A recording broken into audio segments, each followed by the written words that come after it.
Thank you, Winfred. Hi, everybody. I'm Bob. What would you like me to sing? My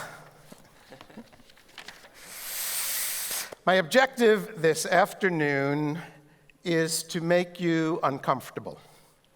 Now, I know you don't like to be uncomfortable, and I don't like to make people uncomfortable, but let's think of it kind of like going to the dentist. It may be painful for a while, but in the long run, the hope is that it will save a lot of pain in the future.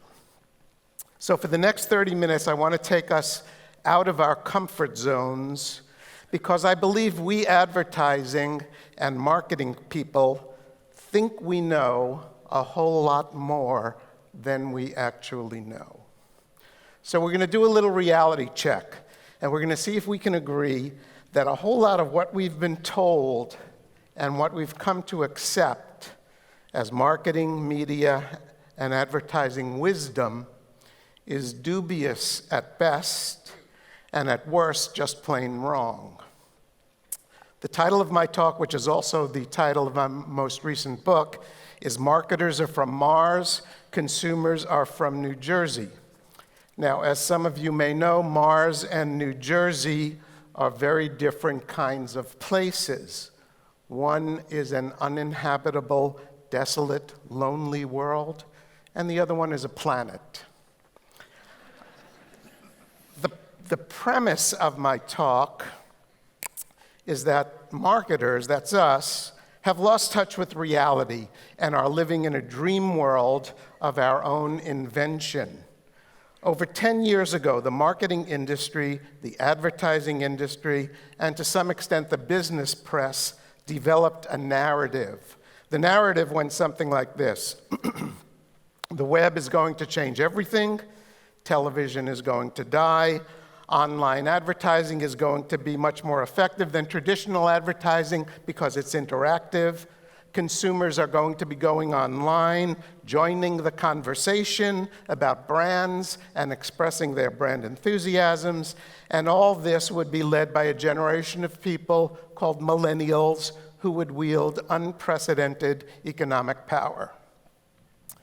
Over 10 years ago, we decided what the future would be, and today we are living as if we were right.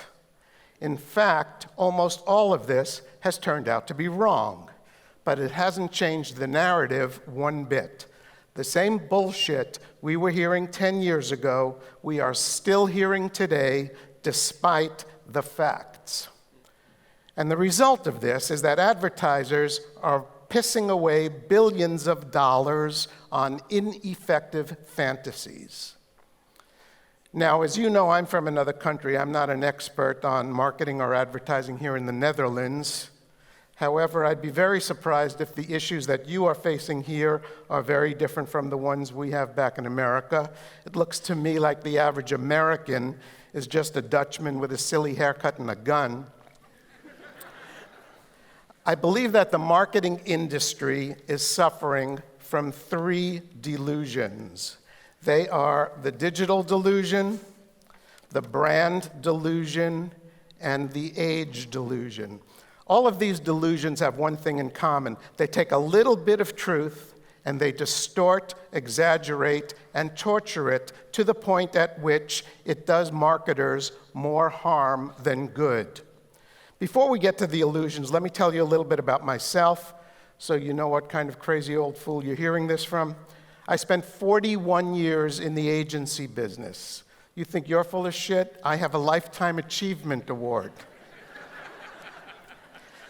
Before I began in advertising, I was a science teacher.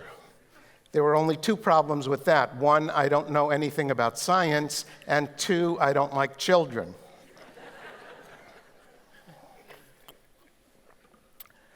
I later went on to spend 1 year as the special assistant to the executive director of the California Academy of Sciences.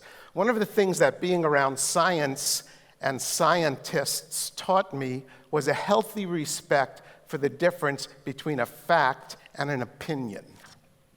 Over time, it led me to develop an obnoxious habit. I stopped believing advertising and marketing experts. I don't care what their credentials are or how many awards they've won. If they don't have the facts and they can't explain them to me in simple, jargon-free language, I'm sorry, I'm skeptical. Now, as you well know, there have been amazing changes in communication, in technology, and in media. And these changes were supposed to bring radical changes to consumer behavior.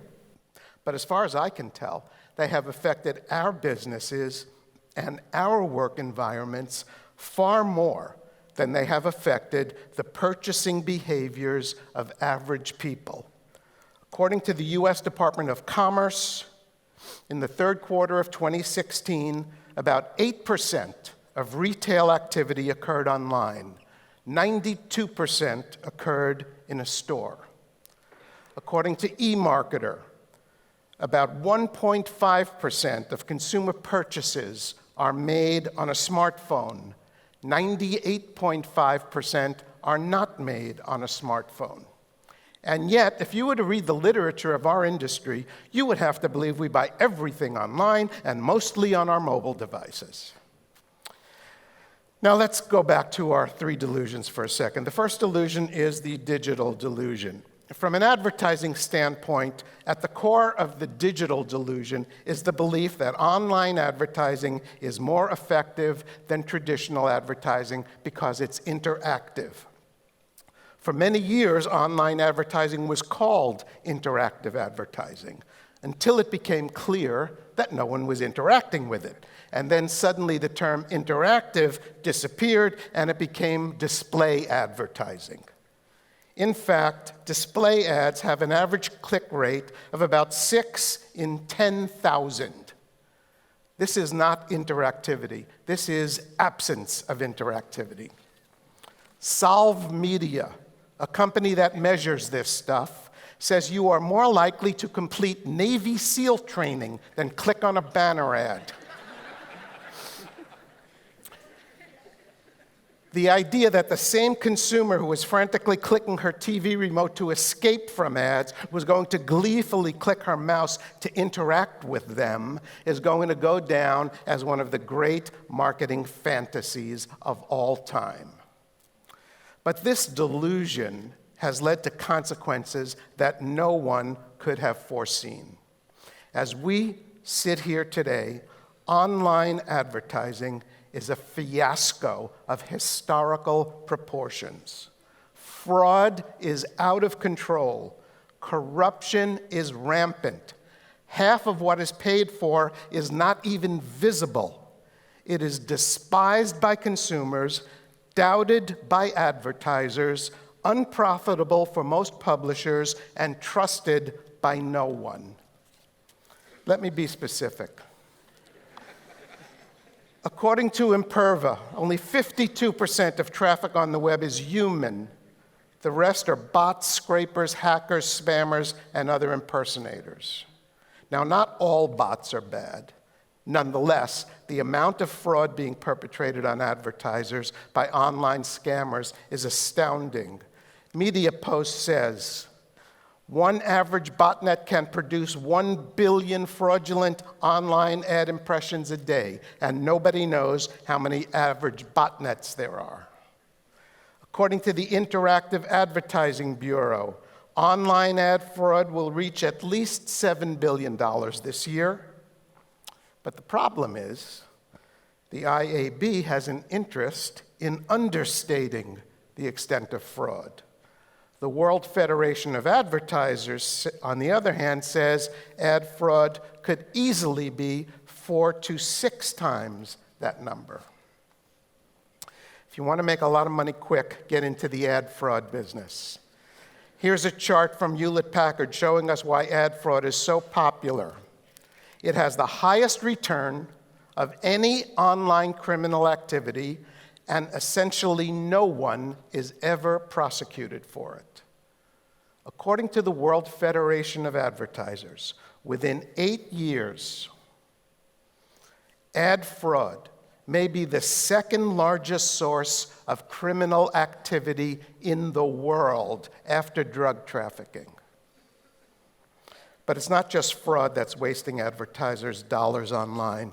According to The Guardian and confirmed by the WFA, between 60 and 70% of online advertising dollars are scraped off by middlemen before they ever get to the media. Despite this, advertisers are pouring more and more money into online display advertising. Online advertising is going to surpass TV advertising this year. It keeps growing by double digits every year. So what's going on? In 2016, online advertising spending grew 19%. But this number is very deceiving. In fact, for everyone except Google and Facebook, online ad revenues actually declined between 2 and 5%, depending on whose numbers you choose to believe.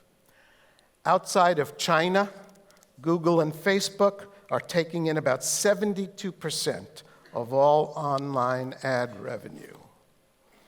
According to Digital Content Next, 90% of growth in online advertising went to Facebook and Google in 2016.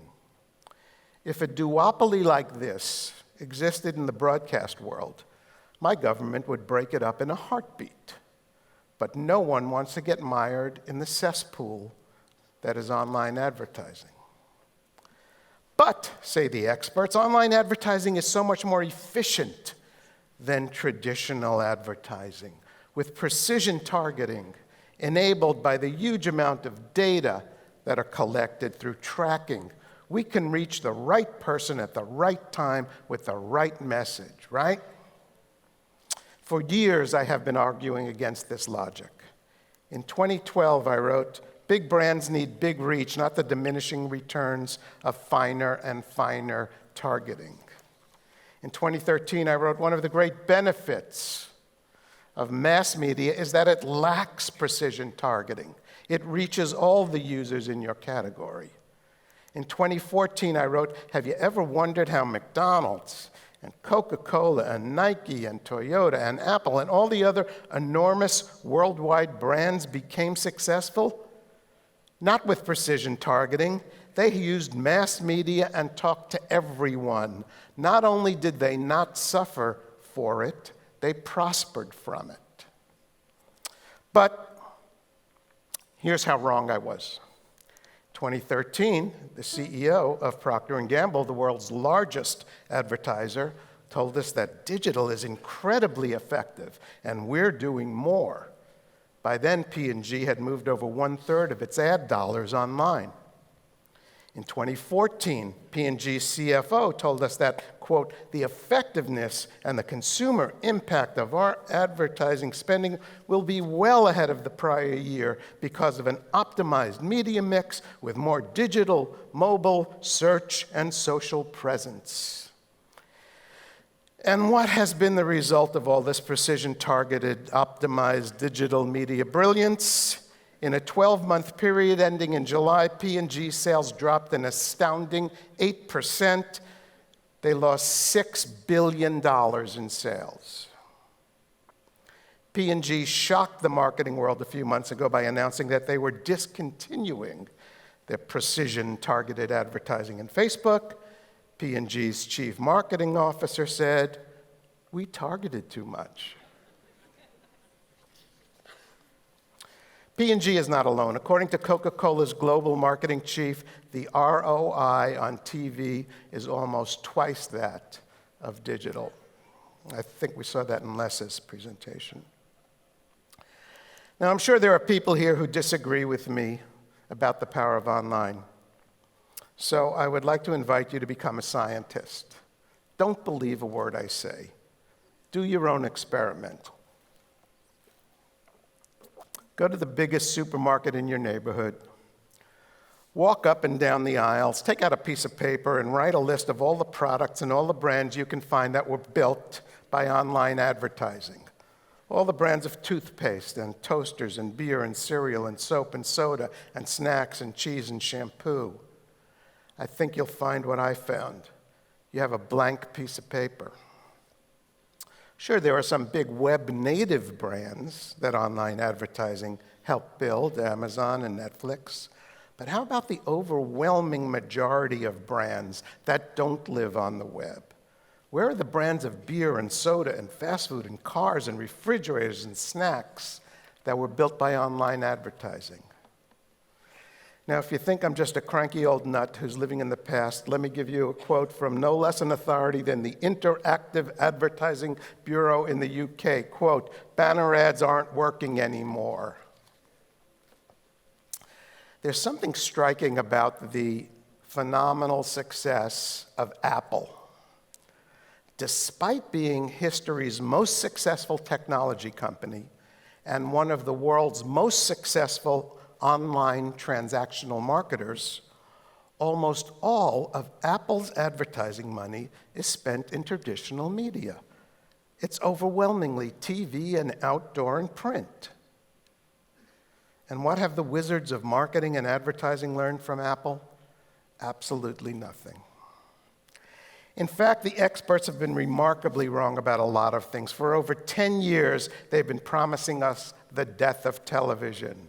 In an article entitled, "Let's Just Declare TV Dead and Move On," TechCrunch wrote, "The writing is on the wall.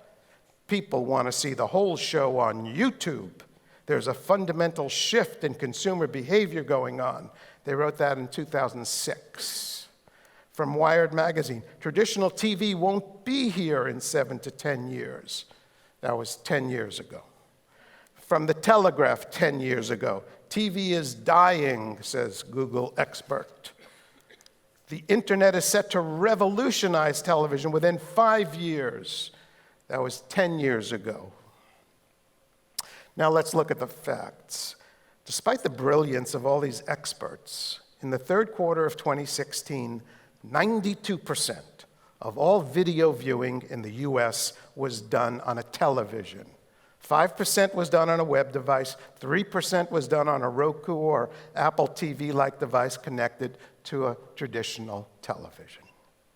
Between 2015 and 2016, live TV viewing dropped precipitously from 247 minutes a day to 246 minutes a day. Oh my God, it's dying. According to the US Bureau of Labor Statistics, watching TV exceeds all other leisure activities combined. I think Jeff Bezos, CEO of Amazon, was a lot closer to reality a while back when he said, "We're in a golden age of television." It's been over 10 years since we started hearing the nonsense about the death of television, and yet every company in creation is now hysterically scrambling to own a piece of the TV pie. Apple is, Amazon is, Hulu is, Yahoo is, Netflix is, Google is. Now, as you all well know, there are all kinds of new delivery systems for TV. But as ThinkBox says, TV isn't dying, it's having babies. The next delusion I want to talk about is the brand delusion. Les talked a little bit about this. I believe that creating a strong brand should be every marketer's primary objective. And the highest goal of advertising is to create a strong brand. I'm sure most of you agree with this. But our industry has taken these truths and distorted them into silly fantasies. There's a widespread fantasy in our business that consumers are in love with brands, that consumers want to have brand experiences and brand relationships and be personally engaged with brands and read branded storytelling and co-create with brands. Let's listen to Saatchi & Saatchi's description of what they call love marks. They reach your heart as well as your mind, creating an intimate, emotional connection that you just can't live without. It's very touching. Unfortunately, it's horse shit. In fact, according to a study by Havas Media, in Europe and the US, people would not care if 92% of brands disappeared. To be perfectly honest, I wouldn't care if Havas Media disappeared. But that's another story. One consequence of all this bullshit is that we have spent almost 10 years and billions of dollars on the social media fantasy, exhorting people to join the conversation about our brands. What I want to know is, what conversation? All you have to do is go to your Facebook page, and if you can read, you can see that no one is having a conversation about brands. Facebook has turned into a carnival of traditional paid advertising. There isn't a conversation about brands anywhere in sight. In an article in the most recent issue of the Harvard Business Review, the authors report, across 16 studies, we found no evidence that following a brand on social media changes people's purchasing behavior. I think Coca-Cola's global marketing chief, Marcos de Quinto, said it best: social media is the strategy for those who don't have a digital strategy. In a study by Duke University, the American Marketing Association, and Deloitte, over 88% of senior marketers surveyed said they could find no measurable impact from social media marketing. A study by Forrester Research reported that only 0.07%, that's 7 in 10,000 of a major brand's Facebook followers, ever engage with one of its posts. On Twitter, the number is even lower, about 4 in 10,000. And remember, this isn't for consumers in general. This is just for the tiny proportion of the population who already turned themselves in and became followers of the brand. And yet there are still people in our business who believe that consumers are in love with brands. You go to their Twitter profiles, I'm passionate about brands. You're what? Dude, get a fucking girlfriend. Now, once again, let me state the obvious. Yes, having a strong brand should be every marketer's primary objective. And yes, the highest goal of advertising is to create a strong brand. But that's it. No, for the most part, consumers are not in love with our brands. Despite all the baloney we hear from social media experts, for the most part, consumers do not want to have a conversation with your brand or an authentic relationship with it or engage with it or co-create with it or spend a romantic weekend with it.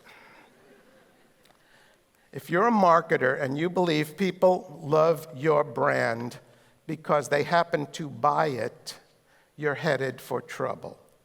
Most of what we call brand love is simply habit, convenience, mild satisfaction, or easy availability. Now, are some consumers strongly attached to a few brands? Sure we are. But a recent report said the average Westerner has about 10,000 items in a household, and we're strongly attached to maybe a handful of brands. I promise you, if Pepsi would disappear tomorrow, most Pepsi loyalists would switch to Coke with very little psychological damage. Nike loyalists would throw on a pair of Adidas without having to enter rehab. Big Mac lovers would cheerfully eat a Whopper without the need for counseling. I think it's very wise to assume that they don't care that deeply about our frozen chicken strips or our wet wipes or our batteries. In fact, a smart marketer believes no one gives a flying shit about her brand. She assumes that she has to prove its value to her customers every day of the year. She takes nothing for granted. She does not believe that there are masses of brand ambassadors out there in cyberland advocating for her brand. If there are some, great, but she's not going to count on it. She does not delude herself into believing that there are legions of people who want to engage with her brand or share her brand stories. If there are some, great, but she's not going to bet the future on it. For a smart marketer, every day is Groundhog Day. Every day you have to get up, drag your ass to work, and remind the world once again why they should buy your stuff. The point is this: our brands are very important to us marketers and not very important to most consumers. Finally, we have one last delusion to talk about, and that is the age delusion. One of the practices of the advertising industry that I've never understood is why we spend so much of our time, money, and energy talking to young people and so little talking to older people. In fact, I've come to believe that most marketers target young people because they see everyone else doing it, and they assume that somewhere there must be someone who knows why the hell we're doing this. Here are the facts. According to Nielsen, people over 50 are the most valuable generation in the history of marketing. In the US, they are responsible for over 50% of all consumer spending. They outspend average consumers in nearly every product category: food, household furnishings, entertainment, personal care, automotive. They account for 55% of all consumer packaged goods sales and dominate 94% of consumer packaged goods categories. They outspend other adults online 2-to-1 on a per capita basis. They have a net worth about 3 times that of other generations. They buy about 50% of all new cars. They control about 70% of the wealth in the United States. If they were their own country, Americans over 50 would be the 3rd largest economy in the world, bigger than India, Japan, and Germany.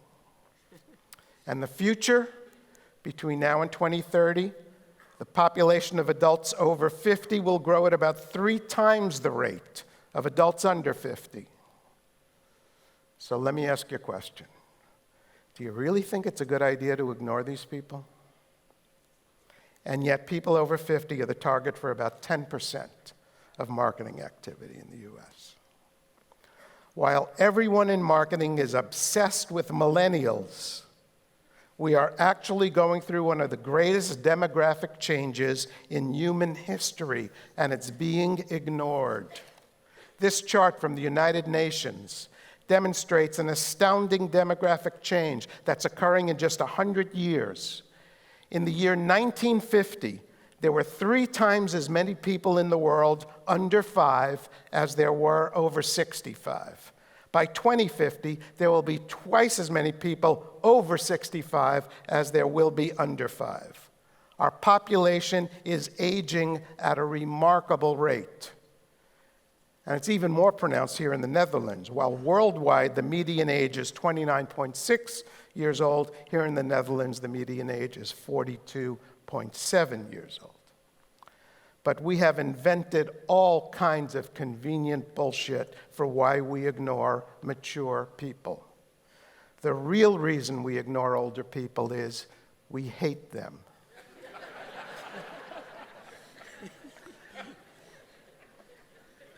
The marketing and advertising industries hate old people. We like the excitement of youth, not the boredom of middle age and the frailties of old age. We can't build ourselves a hot advertising career by talking to old farts. Consequently, we have invented all kinds of baloney to justify our malpractice. While the over 50 adult population of the US is 42%, the population of the advertising industry of people over 50 is under 6%.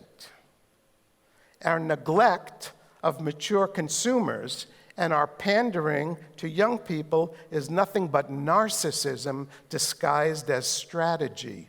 It is marketing by selfie stick. I guess Forbes summed it up best. People over 50, they said, are the most ignored wealthy people in the history of marketing. Okay, I'm almost done. So what are we to make of all this? Despite our veneer of creativity, the advertising and marketing business is one of the most imitative and conformist businesses in the world. Once something becomes trendy, it is very difficult, in fact, dangerous, for someone to go against the grain. I could never have said to my clients 4 years ago, when I was CEO of an ad agency, what I said here today. It would have been too dangerous. Now, are things changing? Of course things are changing. Things are always changing. I'm not saying we should ignore online advertising or ignore young people.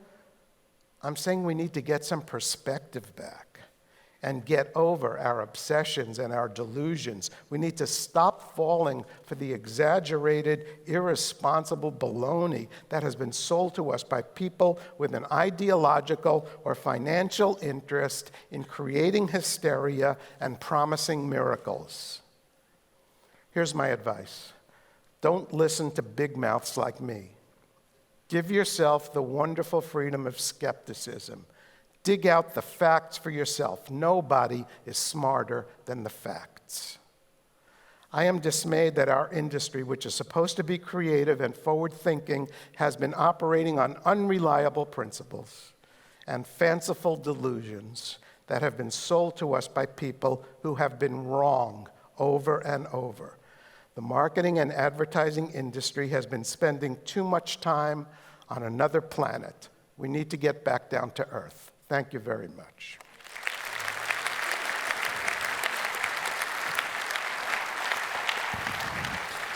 Bob Hoffman, dames en heren. Thank you so much, Bob. Thank you. Thank you so much, yes. I was wondering if you were going to drink all the bottles, by the way. I don't know why they're there. You know, I brought them here. I thought they were martinis. It turns out they're water. Is it on your rider? Like, I want 12 bottles of them. I can get thirsty. Well, you've been telling this story many times already. Yes. Do you see a change Yes. In marketing business? People moving away from these delusions? I am seeing, I'm starting not to be such a contrarian anymore, and it's killing me. I liked being out on a limb, and now a lot of people are starting to say, maybe he's not so crazy. Yeah. But also in marketing strategies, advertising campaigns, in you see a change? marketing strategies, a little bit. I think, you know, in the last quarter of 2016, there was a very big slowdown in online media buying. I don't know if that's it's going to be interesting to see what happens in 2017. But I think, you know, and Mark Pritchard of Procter & Gamble came out and he gave a speech not too much unlike some of the things I was saying. And when someone like that talks, instead of an idiot like me, when like someone with credibility talks, it makes a difference to marketers, I think. We've got a question for everyone. Well, it fits perfectly your story. Dutch advertisers and agencies should focus on people above 50 and embrace them as a group. Well, everyone is voting. No. Come on up. Sophie, yeah. Yeah, well, I think you've convinced everyone that they should embrace that. Yes. That's great. Everybody's agreeing. How was it before the story? Because did you think this before? Can we try that? Ja. Dus dat jullie nu stemmen wat je eigenlijk dacht van tevoren. Is het heel erg veranderd? Mag ik dat zien? Eerlijk zijn nu. Kom op, met de billen bloot. Oké. I just asked them if their opinion changed in a way after listening to you. So I convinced a few people. Yeah, you did. Good. Well, quite a lot Good. actually, 10% or something. Yeah. Then we're going to thank you so Thank much you very for much. being here. Okay. Thank you so much. Dames en heren. Bob! Love it, Bob!